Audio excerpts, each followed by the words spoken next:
Question number 256, Shriman Govind Bhai, Lalji Bhai, Dolakia ji. प्रश्न number 256. Honorable Minister. Sir, it's laid on the table. First supplementary, Shriman Govind Bhai, Lalji Bhai, Dolakia ji. माननीय महोदय श्री, ग्रामीण और असंगठित क्षेत्र के कई लोग अभी भी स्वास्थ्य बीमा से वंचित रह जाते हैं। मेरा माननीय मंत्री महोदय से प्रश्न है कि क्या सरकार आयुष्मान भारत प्रधानमंत्री जन आरोग्य योजना को बढ़ाकर दूर दराज क्षेत्रों में इसकी पहुंच और जागरूकता बढ़ाने की कोई योजना बना रही है? Honorable Minister. Sir, health insurance is a priority for this government. In fact, we are hoping that by the year, as a matter of industry and its policy, by 2033, it is expected that we will have insurance cover for all. In fact, in December 2025, we brought in a bill whereby we had increased the FDI coverage to 100%, but primarily aiming to bring greater penetration and deepen the insurance market. One specific data which I have given in the answer, but I think it's worth recalling, sir. Particularly because the honorable member is speaking about rural areas, I would like to highlight the fact that the IRDAI, the insurance regulator, has notified Insurance Regulatory Development Authority rules for the rural social sector and motor third-party obligations in 2024, whereby Gram Panchayat level inclusion happens for insurance. So remotest areas will be covered by that. In this, the way in which it's going to be organized is the unit of measurement for coverage and for rural obligation will be the Gram Panchayat. So keeping the Gram Panchayat as a unit, they will have to understand the level of coverage which prevails and how much more will have to be provided. In that connection, I'd like to inform through you, sir, that 25,000 Gram Panchayats will be covered this time with a Gram Panchayat being at the focal center and looking at coverage of insurance in and around that area. That way, we are trying to reach the fastest and the rural areas. Second supplementary, Shriman Govind Bhai, Lalji Bhai, Dolakia ji. माननीय महोदय श्री, देश में अभी भी निजी स्वास्थ्य सेवाओं तक सामान्य जन की पहुंच कम है। मेरा माननीय मंत्री महोदया से प्रश्न है कि क्या सरकार सस्ता स्वास्थ्य बीमा हर नागरिक तक पहुंचाने के लिए निजी बीमा कंपनियों की भागीदारी बढ़ाने के लिए कोई कदम उठा रहा है? Honorable Minister. So health insurance is growing in this country, sir. Whilst it is true that overall, if you were looking at insurance in general, we have a challenge in that we have per capita premium. If you're looking at individuals who are getting covered by insurance in total, not just health insurance, insurance in total, you have only $97 per capita as insurance premium, inclusive of health, whereas global average is 943. If that is the case with overall insurance-related coverage in terms of per capita, on health insurance, sir, we have been taking a lot of specific steps so that people are able to get coverage. So you know, through the GST, which was much discussed in this house, health insurance was given a priority. People wondered why we had to levy a GST on health insurance premium. So we are opening up on health by one thing, that the health insurance premiums will no longer have the GST if it's individual. So, health insurance, sir, but with all this said, is rapidly expanding as a market. And actually today we have 1,17,505 crores just in 24-25, and 58 crore lives have been covered with insurance. Whilst this is the general coverage in terms of numbers, public sector insurers, particularly through health premiums, cover nearly give cover of worth 42,420 crores. Private sector does it 37,752 crores. And standalone health insurance companies are doing 37,331. But for the poorest of the poor, on health insurance coverage, the honorable member will be familiar with the fact that we Pradhan Mantri Jeevan Bima Suraksha Yojana, then also insurance cover for any accident, so that if a person loses his eye or a limb, he gets a coverage. These health-related insurances have subsidy given by the government, in the sense because they end up paying a very nominal premium for health coverages.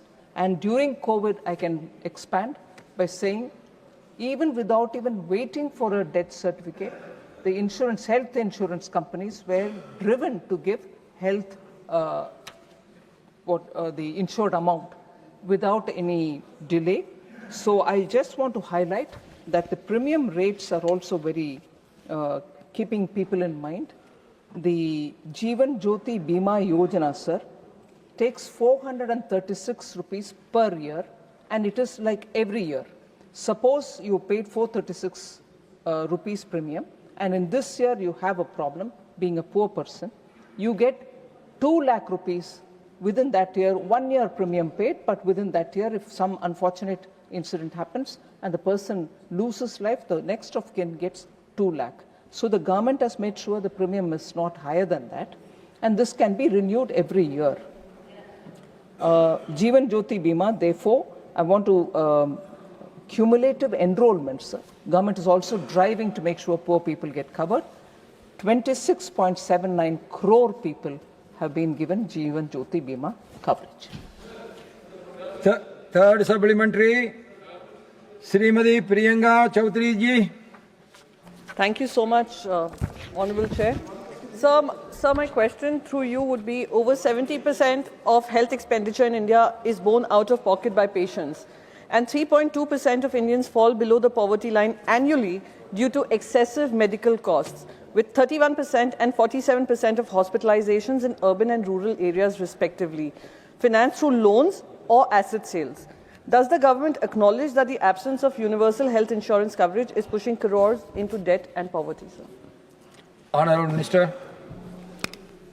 So it is only because we want to extend insurance coverage to the poorest of the poor. Cashless system was brought in. This Jeevan Jyoti Bima Yojana, about which I have just elaborated a minute ago. Poor people should be covered under insurance scheme, and that is why government has been, through the banks and through every other agency, approaching every individual to have a coverage, and where government gives its own part or component of the insurance premium and extending coverage. I've given the number of how many people are getting covered, and I'm also explaining as to how we are going to the rural, poorest of the poor belt stretches and extending coverage. So government is keen to give coverage for all under insurance. Shriman Mayank Kumar Nayak ji. Somnath sir, thank you chairman sir. माननीय प्रधानमंत्री आदरणीय नरेंद्र मोदी जी देश की जनता को आरोग्य के क्षेत्र में आयुष्मान भारत कार्ड की कवच देकर सभी को आरोग्य की सुविधा उपलब्ध हो वैसा कार्य कर रहे हैं। मैं माननीय मंत्री आदरणीय निर्मला सीतारमण जी से पूछना चाहता हूं कि निजी क्षेत्र की स्वास्थ्य बीमा कंपनियों द्वारा स्वास्थ्य बीमा प्रीमियम बढ़ाने जाने के सरकार ने कोई मापदंड निर्धारित किए हैं क्या? यदि हाँ, तो उनका विवरण क्या है तथा निजी क्षेत्र की बीमा कंपनियों की इस मनमाने को रोकने के लिए सरकार ने क्या-क्या कदम उठाए? Thank you chairman sir. Honorable Minister. Sir, private sector insurance companies or public sector companies are all very systematically and methodically regulated by the insurance regulator. And if there are any wrongdoings by insurance companies, the regulator acts upon them. And I just want to highlight, to give an example or give some select examples to prove that action is taken promptly the moment any complaint is received. I can also explain as to how complaints can be registered. But before that, just to make sure that in the last 3 years, we can give examples of how insurance companies, when they have done something which is wrong as per the law, have been taken to task and punishments or imposed, fines have been imposed. Sir, I just want to highlight the fact that if there is undue influenced by insurance companies using their dominant position, or when they make false and misleading claims, misrepresent facts, or if they omit facts or features while selling insurance, or by not taking reasonable care to ensure suitability of the policy, all these are acts of omission and commission on which companies are taken to task. I would like to highlight the fact, sir. In 23-24, 2 crore fine was levied, a penalty. I use the word fine in a bit loose fashion.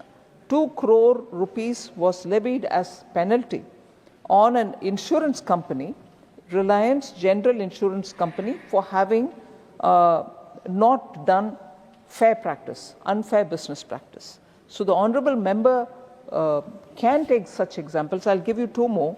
In 24-25, Bajaj Finance Limited was levied a penalty of 2 crore. HDFC Life Insurance levied a fine of 2 crore. SBI Life Insurance levied a fine of 1 crore, and so on. So action is taken immediately when Royal Sundaram General Insurance 1 crore, and so on. So if insurance cover is extended without obtaining the consent of the insured, they are levied a fine. Erroneous allocation of premium by insurer, or delay in settlement of maturity claims and survival benefits, non-payment of interest, all such offences are taken upon, inquired into, and then penalties are levied. So wrongdoing does not go unpunished, sir. And of course, there are ways in which people can reach the insurance regulator or the CP Grams, which is the central government's grievance redressal portal. If complaints reach us, we take action. 5th supplementary, Shriman Digvijay Singh ji. माननीय सभापति महोदय, आयुष्मान योजना के अंतर्गत हम स्वीकार करते हैं कि काफ़ी लाभ लोगों को हुआ है, लेकिन 5 लाख की राशि अत्यधिक कम है। राजस्थान सरकार ने उसे बढ़ाकर 25 लाख किया था, क्योंकि जहां किडनी ट्रांसप्लांट हो, लिवर ट्रांसप्लांट हो, ऐसे बीमारियों में 5 लाख से पूर्ति नहीं हो पाती है। मैं माननीय आपके माध्यम से माननीय मंत्री से अनुरोध करना चाहता हूं, क्या राजस्थान सरकार के फैसले के बाद क्या केंद्र सरकार इस आयुष्मान की राशि 5 लाख से बढ़ाकर 25 लाख करेंगे? Honorable Minister. Sir, it's always a very good idea to give more and more coverage so that people are confident that their every medical requirement will be taken care of. Since the honorable member quoted Rajasthan, I'm in a bit of a quandary whether I should really say the state of affairs of such announcements. Sir, states and whether it is government of India or the insurance company also, or anybody, should assess the position that they are in financially, fiscally. Can they support announcements which they have made? Can many states, with due respects, whoever is finding this a bit entertaining, kindly listen to me. It is important, sir, that you announce and you're able to back it up with the kind of amount which you need. We have been running Jeevan Jyoti Bima, Suraksha Bima, and also the Ayushman Bharat Yojana. It requires dedicated amounts to be given and timely redressal of insurance claims. It's easy for us to quote one state.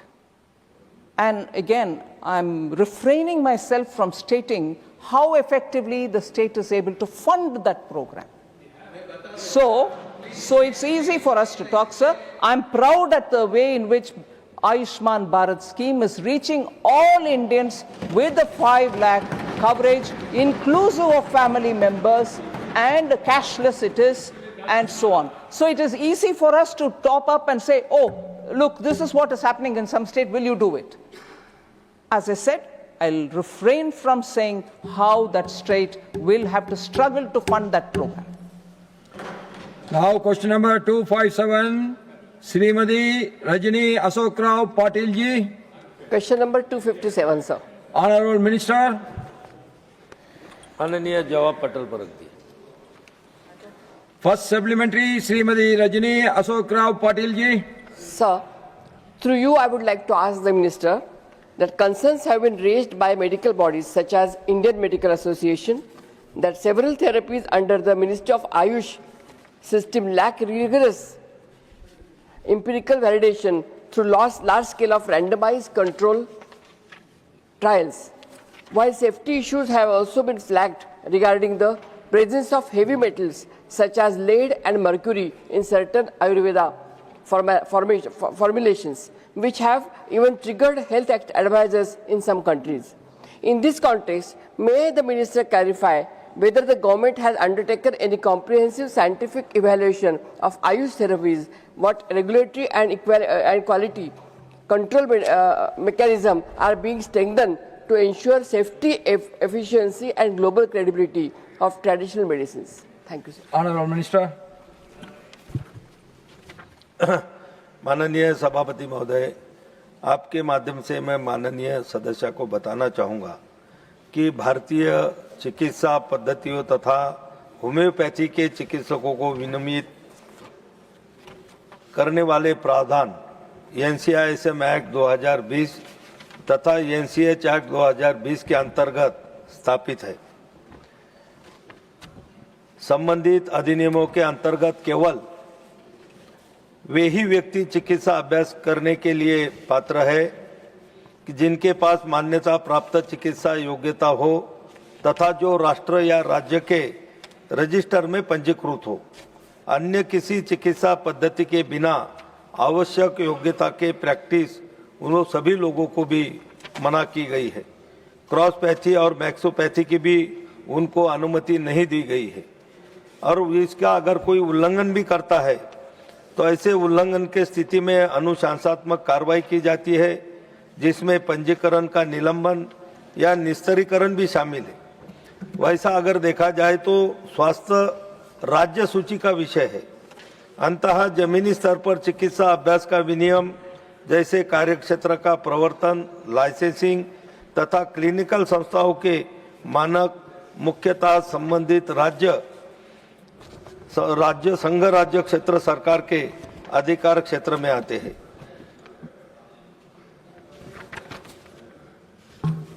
अध्यक्ष महोदय, मैं आपके माध्यम से यही बताऊंगा कि इस दवाओं का जो प्रतिकूल प्रभाव और उसकी निगरानी के लिए आया के तहत 3 स्तरीय फार्माकोलॉजिस्ट प्रणाली की स्थापना भी की गई है।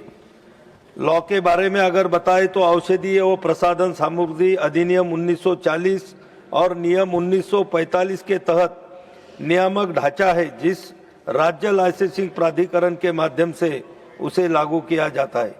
जिन औषधियों में भारी धातुएं होती है उनका वैज्ञानिक विधियों द्वारा गहन शुद्धिकरण किया जाता है ताकि अंतिम उत्पाद चिकित्सीय उपयोग के लिए सुरक्षित हो सके। दवाओं की जांच जो है वह राज्य औषधि परीक्षण प्रयोगशाला और औषधि नियमों के तहत मान्यता प्राप्त निजी औषधि परीक्षण प्रयोगशालाओं के नेटवर्क के माध्यम से की जाती है। PCIM&H जो कि आयुष मंत्रालय में एक स्वायत्त संस्थान है, जिसके माध्यम से फार्माकोपिया और फार्मूलरी का मानकीकरण भी किया जाता है और जो WHO के मानकों के अनुरूप होता है। आयुष प्रणालियों के 5 केंद्रीय अनुसंधान परिषदों और राष्ट्रीय संस्थानों द्वारा अनुसंधान का कार्य निरंतर रूप से किया जा रहा है और इसकी प्रक्रिया निरंतर जारी रहती है। इसके अलावा CCRS द्वारा प्री क्लिनिकल, क्लिनिकल टॉक्सिसिटी और फार्माको महामारी विज्ञान अध्ययन के माध्यम से भी वैज्ञानिक सत्यापन सभापति महोदय किया जाता है। इसका मतलब आयुष मंत्रालय पूरी तरह से पारंपरिक औषधियों की सुरक्षा, प्रभावशीलता तथा वैश्विक विश्वसनीयता सुनिश्चित करने का प्रयास कर रहा है। Second supplementary, Srimati Rajini Ashok Rao Patil ji. Sir, thank you. Sir, policy decisions permitting certain Ayush practitioners, particularly those trained in Ayurveda, to perform specific surgical procedures and in some cases prescribe modern medicines have triggered legal disputes and professional opposition from bodies such as Indian Medical Association, raising concerns about myopathy and patient safety. For instance, amendments to postgraduate Ayurveda education regulations allowed specialists in Shalya and Shalakya streams to be trained to perform around 39 general surgeries and 19 ENT or ophthalmic procedures, which have been challenged before the court and debated widely within the medical community, sir. In this context, may the Minister clarify whether the government has undertaken a comprehensive review of the regulatory framework governing the scope of practice for Ayush practitioners and what steps are being taken to establish clear legal and professional boundaries between different medical systems which ensure patient safety and maintaining the integrity of both traditional and modern healthcare system. Honorable Minister. माननीय सभापति महोदय, आयुष मंत्रालय के पास आयुष चिकित्सकों के कार्य क्षेत्र को नियंत्रित करने के लिए एक पूर्ण और प्रभावशाली कार्य प्रणाली है। जैसा कि मैंने पहले भी बताया था कि भारतीय चिकित्सा पद्धतियों तथा होम्योपैथी चिकित्सकों के विनिमय करने का प्रावधान NCI-ACM एक्ट 2020 तथा NCH एक्ट 2020 के अंतर्गत उसे स्थापित किया गया है। जैसा कि राज्य चिकित्सा परिषदें, बोर्ड एवं अन्य सक्षम प्राधिकरण अपने अपने क्षेत्राधिकार में कार्यान्वित निगरानी एवं उल्लंघनों पर अनुशासनात्मक कार्रवाई के लिए राज्य की ये जवाबदारी आती है। केंद्र सरकार नीतिगत ढांचे एवं वैज्ञानिक आयोगों के माध्यम से शिक्षा, पंजीकरण एवं आचार के समान मानक निर्धारित करती है, जबकि राज्य इनका जमीनी स्तर पर क्रियान्वयन सुनिश्चित करते हैं। सरकार इस प्रावधानों की समय समय पर समीक्षा भी करता है एवं सुदृढ़ीकरण भी करता है ताकि उभरती चुनौतियों का समाधान करते हुए रोगी सुरक्षा एवं उच्चतम स्वास्थ्य मानकों को सुनिश्चित किया जा सके। ऐसे किसी चिकित्सा पद्धति के बिना भी अगर वो प्रैक्टिस करते हैं तो उनको मना किया जाता है। Third supplementary, Dr. John Britta ji. Thank you, sir. Sir, I want your support also in this, sir. So I'm glad that Honorable Finance Minister and Honorable Health Minister are also here. Sir, 26-27 budget, while presenting, she announced setting up of 3 All India Institute of Ayurveda. Madam, without specifying the states where it would be located. Sir, as you will appreciate and support, Kerala has got rich practitioner base, manuscript base, and also it's a globally renowned Ayurveda brand. Reciprocating and honoring this, will the minister set up one of these national institutes in Kerala or will you discriminate Kerala as it was done by Naddaji in the case of All India Institute of Medical Science? No, that is not the question. You have to ask only the question. Okay, sir. That is not correct. Honorable Minister, please.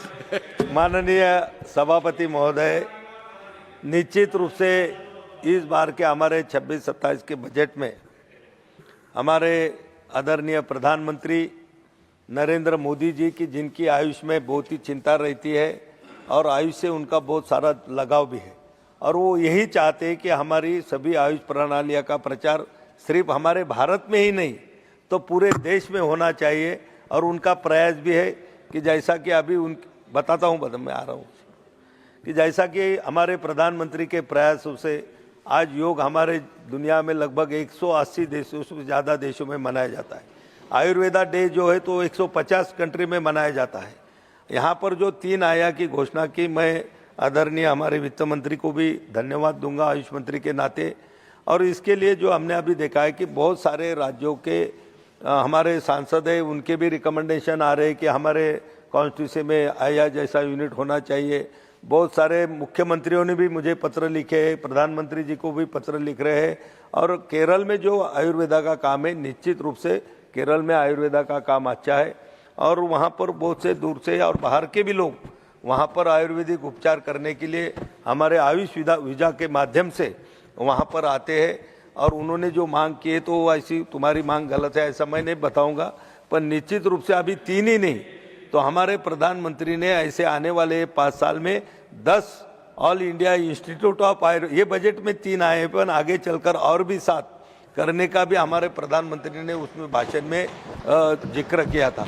तो निश्चित रूप से समय के अनुसार सभी लोग बैठकर हम उस पर तय करेंगे और राज्य को जहाँ जहाँ पर इसकी आवश्यकता है, योग्यता है, वहाँ पर देने की कोशिश करेंगे। Now, 4th supplementary, श्रीमान प्रमोद तिवारी जी। सर धन्यवाद। सर ये जुड़ा हुआ सवाल इसी से, एक कहने को तो बहुत सुंदर दिखता है पर जमीनी हकीकत फर्क है। एक जनप्रतिनिधि होने के नाते, और यहाँ बहुत से जनप्रतिनिधि बैठे हैं, अक्सर जब आयुष कार्ड लेके जाओ तो वो कैश डिपॉजिट कराते हैं। पेशेंट जब पहुंचता है तो उससे कहते हैं private nursing home cash deposit कर दो। सही बात, ये जमीनी हकीकत है सर। मैं कोई अतिशयोक्त या गलत नहीं बोल रहा हूँ, मेरा सिर्फ इतना कहना है, जब उनसे पूछो कि इनके पास कार्ड है ये क्यों कैश जमा करें, तो वो कहते हैं कि जो हम देते हैं सरकार को उसके पेमेंट में सालों लग जाते हैं, उन्हें नहीं मिलता है उसका। तो मैं सिर्फ सीधा सवाल, लंबा भाषण नहीं सर, सीधा सवाल कि आयुष कार्ड जो स्वीकार ना करें, आयुष कार्ड जो स्वीकार ना करें उनके खिलाफ कार्रवाई करेंगे, और जो पेमेंट सिस्टम है इसे शीघ्र से शीघ्र पेमेंट उन नर्सिंग होम को हो जिनको आप रिकॉग्नाइज करें। मेरा सीधा सवाल है और सीधे नड्डा साहब से sir. Honorable Minister. Sir, this question does not relate to Ayush, Department of Ayush. It relates to Ministry of Health and Family Welfare. You are ready to respond? But I'll just respond. Please. हमारे यहाँ इसके state level पे, district level पे और national level पे grievances committee है। कोई भी पेशेंट आयुष्मान भारत का किसी भी तरीके के उसको ग्रीवेंस हो वो दे, उसका जवाब और उसका रिड्रेसल 15 दिन के अंदर होता है, इसकी व्यवस्था की गई है। The 5th supplementary, Dr. Fauziya Khan ji. Sir, thank you very much. Sir, CAG audit on Uttar Pradesh Ayush Infrastructure Report 10 of 2025 says severe regional disparities are there, where some districts have as few as 5 Ayurvedic facilities against 64 in neighboring districts of similar population. How does the ministry plan to address such intrastate imbalances and ensure equitable deployment of 24,266 Ayush doctors supported under NHM? And besides this, it is seen that almost 90% of Ayush practitioners, they practice allopathic medicine, sir. So what does the government do about this? Because, sir, as Nadda ji is there, I would also like to take the opportunity of asking that there is so much violence against doctors rising violence, and there's a demand that we bring in a national bill on it, violence against doctors, because the states have their own laws, but there is no result, no outcome. So will you come up, sir, with a national law on it and a national health tribunal on violence against doctors? Thank you, sir. Honorable Minister. सभापति महोदय, ये जो स्वास्थ्य की जो विषय है ये राज्य के सूची में आता है और ये हमारे सम्माननीय सदस्य ने जो प्रश्न पूछा वो सही है कि अलग अलग राज्यों में अलग अलग राज्य सरकारों ने वहाँ पर हमारे आयुष के डॉक्टरों को कुछ लिमिटेड इसमें एलोपैथी की भी प्रैक्टिस करने की अनुमति दी है। आदरणीय मैडम भी महाराष्ट्र से आती है, मैं भी महाराष्ट्र से आता हूँ। हमारे महाराष्ट्र सरकार ने पहले से ही आयुर्वेदा के डॉक्टर को भी एलोपैथी की कुछ प्रैक्टिस करने की अनुमति दी है और अभी अभी आपने भी देखा होगा कि होम्योपैथी के भी डॉक्टर को अनुमति दी है। और आप भी मैडम रूरल एरिया से आती है, ये बात सही है कि राज्यों को भी ऐसे निर्णय क्यों लेना पड़ते हैं। तो जो हमारी रूरल की पीएचसी है, हमारे जो आयुष्मान आरोग्य मंदिर है, वहाँ पर कोई एमबीबीएस डॉक्टर जाने के लिए तैयार नहीं।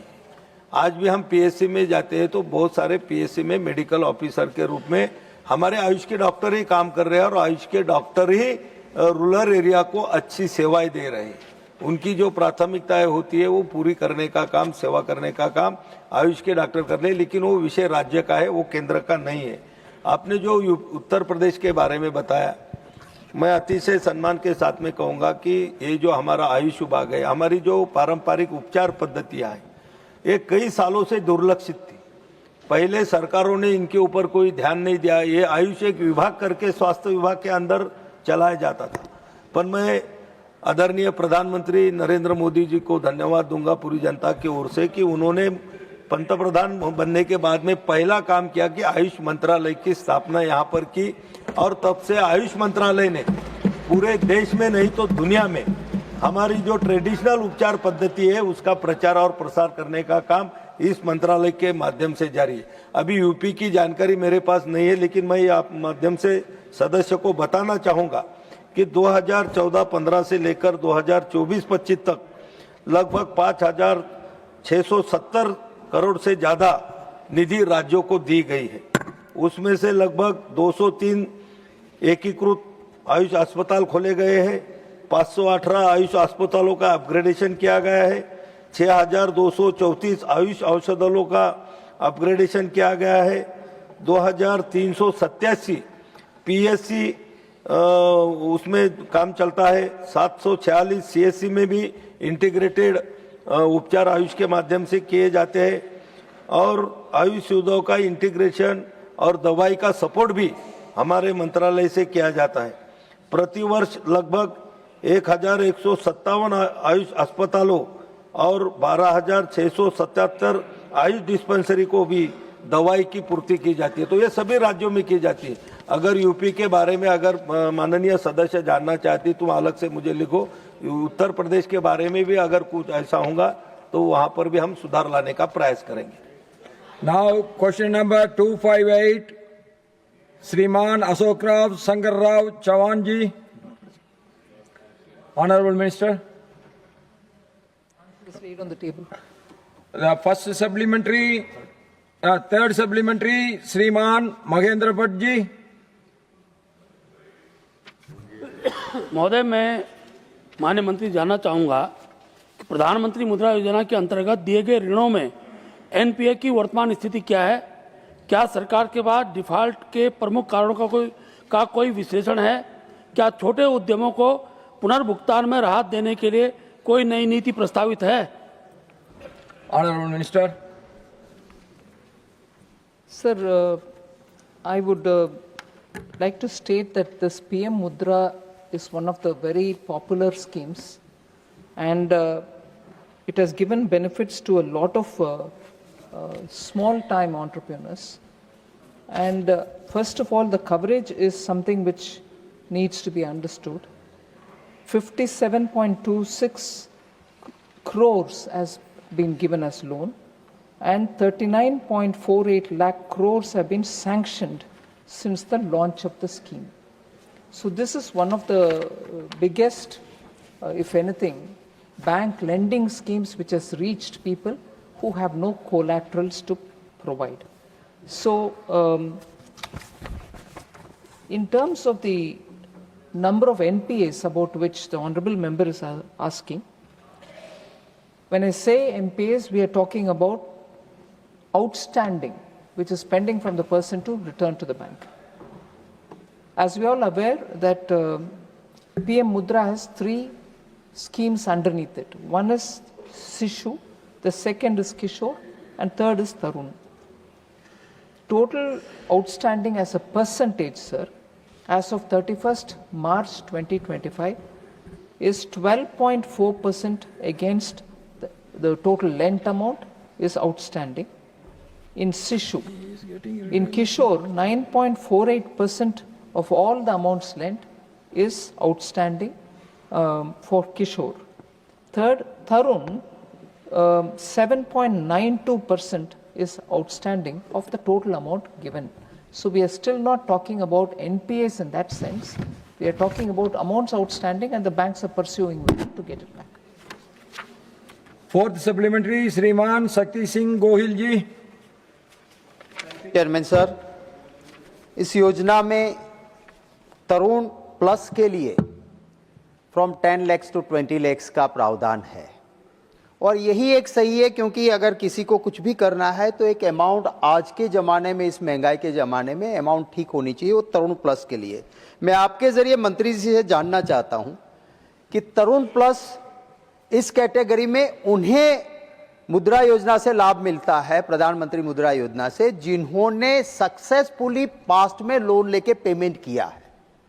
अब इस कैटेगरी में मंत्री जी का जो रिप्लाई है उसमें सर देखिए आप 0.30 number of loans in lakhs, 0.30 and amount sanction rupees in lakh crore 0.04।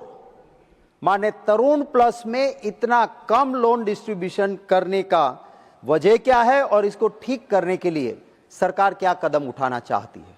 Honorable Minister. Sir, for the honorable member of parliament is right in saying you take a loan, then you come back, you repay it, and if you've done it well, you're going to get more, and Tarun Plus certainly gets more. But in order to have more people go through a successful experiment of that or successful business enterprise of that, several steps are taken, sir. We try to campaign among those who have had the loans being given, but that is only to make it popular among people. But isko aur sudhar karne ke liye कहने के समय, I just want to draw the attention of the honorable member that this Tarun Plus itself is started only in October 2024. So I would like to give it a good 1 year, which is just October 25 it would have completed. We'll certainly learn from the lessons, and in order to improve it, we can always take it further, sir. But as I said, it is only a year old. The Tarun Plus is only a year old. Now, fifth supplementary, Dr. Sikandar Kumar ji. Thank you, sir, for giving me the opportunity. Sir, I would like to know from the Honorable Minister, what steps the government taking to address the higher default rates often observed in the Shishu loans up to ₹50,000 category compared to others. How many borrowers who have initially took a Shishu loan have successfully graduated to the Kishore or Tarun categories in the last 3 years? Thank you. Honorable Minister. I had tried answering this question a bit earlier, but I want to reiterate the fact that Sishu category-wise, if I have to look at specific NPA is rather low in Sishu. It is only 1.83% of the amount totally dispersed under that category. Sishu loans are given to those people who are first time coming and taking small amounts to build their businesses and so on. So as it is, I would say the total overall NPA in Mudra itself is only about 22% or in that range, 2.3 like that. So it is not as if there are huge NPAs and it is widespread and therefore we have to take huge action and so on. Most of them live within the vicinity of the banks and therefore they are in daily, almost daily contact with the bank and we are improving. Now question number 259, Dr. Bhim Singh ji. संख्या 259. Honorable Minister. Sir, response is laid on the table. First supplementary, Dr. Bhim Singh ji. महोदय, हमने ये प्रश्न इसलिए लाया कि सरकार के संज्ञान में बात जाए कि CSR के तहत जो राशि खर्च की जा रही है वो बिहार में कम जा पा रही है। सरकार ने जो उत्तर दिया है उन्होंने बताया कि 21-22 में बिहार में 178 करोड़, 22-23 में 241 करोड़, 23-24 में 260 करोड़। मैं पॉइंट के बाद वाला डाटा छोड़ दे रहा हूँ। लेकिन महोदय, अगर इसी पीरियड में देखा जाए तो देश में जो राशि खर्च हुई है 21-22 में 27,141 करोड़, 22-23 में 30,932 करोड़ और 23-24 में 34,908 करोड़। अगर दोनों की तुलना करें तो परसेंटेज में हम देखें तो खर्च की गई राशि में से 21-22 में बिहार में 0.66%, 22-23 में 0.78% और 23-24 में 0.7% ही राशि खर्च की गई है। महोदय, बिहार एक पिछड़ा हुआ राज्य है, देश उसको आगे ले जाना चाहता है, हमारे प्रधानमंत्री जी आगे ले जाना चाहते हैं और माननीय वित्त मंत्री जी जो खुद सहृदय वित्त मंत्री हैं, पिछले बजट में पूर्वोदय का योजना लाया। अब ऐसी स्थिति में पूर्वोदय कैसे होगा? बिहार की आबादी देश की आबादी का 9% है, लेकिन ये जो कंपनियां हैं ये राशि बिहार में खर्च करने में 1 पॉइंट से नीचे है, 1% से नीचे है। तो हम सरकार से जानना चाहते हैं, माननीय मंत्री से जानना चाहते हैं कि बिहार में खर्च की गई राशि का क्या कारण, कम क्यों खर्च किया जा रहा है, इसका कारण क्या है और इसमें बढ़ोतरी करने का क्या सरकार कोई उपाय करना चाहेगी? Honorable Minister. Sir, corporate social responsibility is a scheme, if I may say, under the Companies Act, no doubt. There's a separate schedule which also deals with it. But every decision of amount spent in any part of the country is a board-driven decision. A company and its board take a call on how much to spend, where to spend. So it is not a decision in which we can enter in and say, you have to spend here this much. So it is companies which are making profit, 2% of their profit they give as per law for social causes. So if Bihar, I would honestly wish that members of parliament also keep talking to different companies and impress upon them the need for getting money to be spent in Bihar. Second supplementary, Dr. Bhim Singh ji. महोदय, माननीय मंत्री जी ने अपने उत्तर में कहा कि ये कंपनियों को ये निर्देश नहीं कर सकती कि कहाँ खर्च करें, कहाँ नहीं खर्च करें और कानून में ऐसा प्रावधान भी नहीं है। लेकिन जो सत्य और जो तथ्य सामने आए हैं उसमें आवश्यकता इस बात की महसूस की जा रही है कि कंपनियों को कुछ दिशा निर्देश, गाइडलाइंस दिए जाएं कि वे क्षेत्रीय संतुलन का भी ख्याल रखें। नहीं तो एक तरह से जो इतनी बड़ी राशि खर्च की जा रही है इससे क्षेत्रीय असंतुलन बढ़ेगा। हम कहना चाहते हैं महोदय कि जो बिहार में कम राशि जा रही है इसका कारण क्या है? सरकार के उत्तर में ही जो दिया गया है डाटा उससे स्पष्ट होता है कि 21-22 में बिहार में कुल 232 कंपनियों ने खर्च किया और उन्होंने मिलकर 178 करोड़ खर्च किया। 22-23 में 297 कंपनियां गईं और खर्च 241 करोड़ किया। 23-24 में 325 कंपनियां गईं और 260 करोड़ खर्च किया। इसका आशय यह है कि जो कंपनियां खर्च कर रही बिहार में वो कंपनियां बिहार की ही हैं, ये छोटी कंपनियां हैं और मात्र 1 करोड़ से नीचे के ही कोई अनुदान वो दे पा रही हैं। तो हम सरकार से जानना चाहते हैं और अनुरोध भी करना चाहते हैं कि माननीय वित्त मंत्री जी हृदय का उदार है उनका, वे बिहार पर कृपा करें और कुछ ऐसा इंतजाम करें कि बिहार में CSR के तहत राशि का खर्च में वृद्धि हो सके। क्या वो ऐसा करना चाहेंगी? Honorable Minister.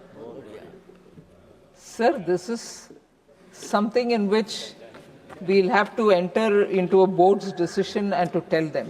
At best, we can only request, sir, and that is not really lawfully tenable. If the companies and their boards want to do it, they can still do it. And at best, we can only request them to take a couple of, socially important projects there. Can It you can only make be a some nudge. changes in the norms, like you are requesting the public sector banking, they should give this much loan to the MSME, like that, can you give some norms can be changed so that the underdeveloped states will get benefit of the CSR? Sir, Please. as a chairman, you have said it. I can take it as a suggestion and see what best I can do. Third supplementary, Sriman Ravichandra Vadi Raju ji. Thank you, sir. Sir, despite CSR mandates, many companies are underspending. Does government propose stricter penalties or enforcement mechanism for non-compliance? And whether government is considering a framework to channel CSR funds more effectively towards backward districts, including aspirational districts in Telangana? Thank you. Honorable Minister. So we do have a way in which we ask the companies to account for amount spent, and that happens with a time lag. We also have a system by which we say if you have unspent amounts on which there are no proposals pending, if it is crossing a certain number of months, you will have to account for it, or immediately you will have to put it within 6 months into a publicly declared fund. And that is listed, a number of funds are listed into which they have to. Similarly, in projects which are ongoing, and if they are incomplete even after a certain number of years, that is 3 years, they are expected within 6 months again to put the money into public funds which can be used for many other common good. So, as I said, sir, it is companies which have to take the call. At best, we can only nudge them towards projects in some difficult or backward regions. More importantly, sir, the kind of listed categories, 12 of them, are pertaining to such issues and such problems which are largely from regions which are in difficult terrain, like some parts of Telangana, Bihar, some parts of Bundelkhand, and so on. So water, improving irrigation, or improving schools, improving health and sanitation, and so on. So the nature of the scheme itself will have to make them go to areas which are difficult in difficult situations or are facing challenges. Fourth supplementary, Sriman Sanjay Singh ji. धन्यवाद मान्यवर। मैं आपके माध्यम से माननीय मंत्री जी से जानना चाहता हूं कि CSR हर कंपनी को अपने मुनाफे का 2% खर्च करना होता है, लेकिन बहुत सारी कंपनियां क्या करती हैं कि वो अपने ही NGO बना के और उसमें पैसे दे के पैसे का हेर फेर करती हैं। तो क्या उसको मॉनिटर करने के लिए कोई व्यवस्था सरकार के पास है? और दूसरा एक अच्छा सुझाव आया कि जो रिमोट एरियाज हैं जहां ज़रूरत है उन जगहों पे अगर CSR फंड का इस्तेमाल हो तो ज़्यादा वो उपयोगी होगा मान्यवर। तो क्या उसके लिए कोई सरकार की ओर से निर्देश जारी हो सकता है? धन्यवाद। Sir, forming a fund and through that fund or a trust, spending CSR money is not wrong, it's not illegal. Yes, trusts can be set up, monies can be given, but accounting for that as to how that has helped the cause under the 12 listed items are monitored.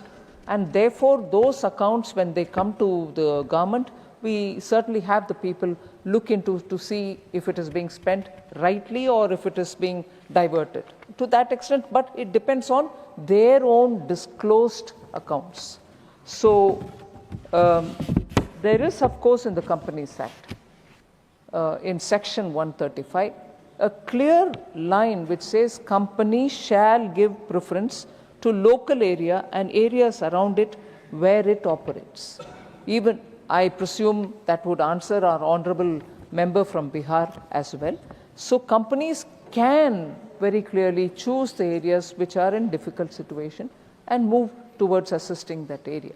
But as regards monies going through their own trusts also, disclosures are required, and it is the disclosure which will make us then act on them, saying you should have sent the money here, you should have put it in the public fund, and so on. So specifically, there are ways in which it is accounted for, and they are expected to follow that guidelines.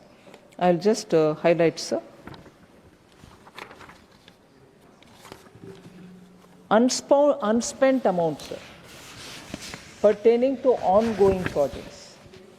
Action which is required is they are expected to transfer such unspent amount to a separate bank account of the company and that separate bank account will be called unspent CSR account. They have to put it into that. And that has to happen within 30 days from the end of the financial year. So within that year, they have to, within 30 days, show through opening an account called unspent CSR amount. Another, the company shall spend the same amount in pursuance of the CSR policy within the next 3 financial year. So this year you have some unspent amount. Within the financial year, you open an account in the bank in which you have your account, call it unspent CSR account, and spend it within the next 3 financial years. After a lapse of the 3 financial years, sir, that amount will be transferred to any fund which is mentioned in Schedule 7 of the Companies Act. So within a period of 30 days itself, they have to move it to an account which is specifically for it and spend it. Another category is unspent amounts pertaining to other than ongoing projects. As I said earlier, sir, if it's an ongoing project, you have amount unspent, you put it into an account within 30 days of that financial year, and then 3 years you show spending. But if it is remaining without any projects, then that that amount has to be transferred, as I said, to a fund which is mentioned in Schedule 7 of the Act. So even in that year, if you have not had a project for that, it is totally remaining with you, that amount should go away into this. And within 6 months from the end of that financial year, this should happen, that it should go to a public fund which is in Schedule 7 of the Act. So there's no way in which a company can sit without accounting for that money which is within the 2%. And I would just draw the attention of the honorable member through you, sir, that the maximum penalty for non-compliance of CSR is non-disclosure is one of the non-compliance aspects. For non-disclosure, 3 lakhs for the company and 0.50 lakh for each defaulting officer. That's provided for, and we will impose that. For non-transfer of unspent amount, 1 crore or twice the unspent amount for the company will be levied that as a penalty. Whichever is less, then 2 lakh or 1/10 of the unspent amount for the officer, whichever is less. So both the company and the officer who manages it are taken to task when amounts are not transferred or disclosure not happening. Now, 5th supplementary, Sriman Raiga Krishnaya ji. Respected Chairman, I suggest to the government the CSR funds not properly utilizing many companies and other institutions. I suggest to the government there is several schools, hostels, residential schools, no own buildings, and even some schools not having washrooms and press rooms. In such cases, the CSR funds diverting in so many small purposes. Instead of that, the government of India has established a nodal agency and collect all the amounts from CSR funds and construct the buildings of hostels, schools and hospitals, and there is no some hospitals, ambulances also. In such cases, norms should be changed, and the CSR funds should be utilized for the purchase of the ambulances. So I request the government, CSR funds के audit करना जरूरी है, वो misuse हो रहा है, उसके बारे में गवर्नमेंट तो एक बात सोच रहा है. Honorable Minister. I think largely I've answered that concern through various answers for different questions. But I would request the honourable member also to approach, particularly if he is coming from Andhra Pradesh, there are several large companies within that state. They can approach them and ask them if they would consider proposals from their schools or hospitals for their consideration. Now, question number 260, Ms. Swati Maliwal ji. Question number 260, sir. Honorable Minister. It is laid on the table of the House. Now, first supplementary, Ms. Swati Maliwal ji. Sir, आज देश में बड़े बड़े food chains, Domino's, pizza हट, KFC, Haldiram etcetera कानून का खुलेआम उल्लंघन कर रहे हैं और अपने मेन्यू पे खाने की कैलोरीफिक वैल्यू नहीं लिख रहे हैं. सर, एक पिज्जा में अमूमन 1500 से 2000 कैलोरीज होती हैं, यानी 15 से 20 रोटी के बराबर calories, which is extremely unhealthy. Sir, अगर लोगों को ये बात खाना ऑर्डर करने से पहले पता चल जाए तो वो खुद भी कम जंक फूड खाएंगे और बच्चों को भी कम देंगे. सर, मैं माननीय मंत्री जी से जानना चाहती हूँ कि इन रेस्टोरेंट चेन्स के खिलाफ क्या कार्यवाही होगी कि वो मेन्यू पे कैलोरीज डिस्प्ले करना शुरू करें. जो रेस्टोरेंट्स कैलोरीज लिख भी रहे हैं उनको कैसे चेक किया जा रहा है कि वो सही इंफॉर्मेशन दे रहे हैं या नहीं. Honorable Minister. माननीय अध्यक्ष जी, सभापति जी, जो इनका प्रश्न है वो food safety and standards authority of India के द्वारा हम गवर्न करते हैं और food safety and standards authority of India के द्वारा हम इस बात की चिंता करते हैं कि जो भी एक ऑब्जर्वेशन फूड है, जो भी आर्टिकल है, आइटम है, उसका स्टैंडर्डाइजेशन वो साइंस बेस्ड हो. ये पहला उसका मैंडेट है. और इसकी जो मैन्युफैक्चरिंग होती है, ये कहाँ पर बनता है, उसके स्टैंडर्ड्स क्या है और उसके प्रेमिसेस में उसके बारे में भी हम स्टैंडर्ड्स तय करते हैं. उसी तरीके से उसका स्टोरेज सिस्टम क्या है और उसके प्रोसीजर और टेम्परेचर मेंटेन होता है कि नहीं होता है, इसके भी हम स्टैंडर्ड्स तय करते हैं. डिस्ट्रीब्यूशन यानी जो ट्रांसपोर्टेशन होगा, उस ट्रांसपोर्टेशन के स्टैंडर्ड्स को भी हम तय करते हैं और उसमें टेम्परेचर और ट्रेसेबिलिटी, इसका भी हम ध्यान रखते हैं. पॉइंट ऑफ सेल, वहाँ पर उसके स्टैंडर्ड्स क्या हो, इसकी चिंता करते हैं. और जो इम्पोर्ट्स होते हैं आर्टिकल्स, उसके बारे में पूरी चिंता FSSAI करती है. जहाँ तक FSSAI का मैंडेट है, जो आपने प्रश्न पूछा है, उसके लिए मैं बता रहा हूँ कि हम इंश्योर करते हैं availability, safe and wholesome food. और FSSAI यूनिफॉर्मली इसको एप्लीकेबल करती है across the country. According to the food safety and standards labelling and display regulations of 2020, इसमें मैंडेटरी है इंफॉर्मेशन को कि हम प्रेमिसेस में जहां फूड बना है उसके प्रोसेस्ड, सर्व्ड और स्टोर्ड उसको हम डिस्प्ले करें. उसी तरीके से स्पेसिफिक प्रोविजंस में restaurants and food based service के एस्टैब्लिशमेंट्स में वहाँ भी हम इस बात की चिंता करते हैं. जो रेगुलेशन 9(1) है और फूड सेफ्टी स्टैंडर्ड्स, उसमें रेगुलेशन 2020 के तहत फूड एस्टैब्लिशमेंट्स में जो सेंट्रल लाइसेंसिंग है वो भारत सरकार करती है. और साथ में जो फूड चेन है जिसके 10 से ज़्यादा आउटलेट्स हैं, उनको भी हम रेगुलेट करते हैं. बाकी को जो है वो स्टेट्स रेगुलेट करती है. इसी तरीके से जो ई-कॉमर्स है, उसमें भी कैलोरीफिक वैल्यू जो है या एलर्जन है कि नहीं है, मल्टी न्यूट्रिशनल इंफॉर्मेशन थ्रू मेनू cards, boards, booklets, handouts, websites, इनके द्वारा डिस्प्ले करने की आवश्यकता है. जो माननीय सदस्य ने प्रश्न किया है, इन सभी चीज़ों को हम रेगुलेट करते हैं. और इन सभी चीज़ों में जो लेस देन 10 आउटलेट्स है उसको तो स्टेट रेगुलेट करता है और वहाँ के लोकल लोग रेगुलेट करते हैं. लेकिन बाकी सबको हम रेगुलेट करते हैं और इसके साथ ICMR के हमने स्टैंडर्ड्स भी बना रखे हैं कि पर 2000 पर डे के हेड से ज़्यादा हम कैलोरिक वैल्यू नहीं देंगे। अब जहाँ तक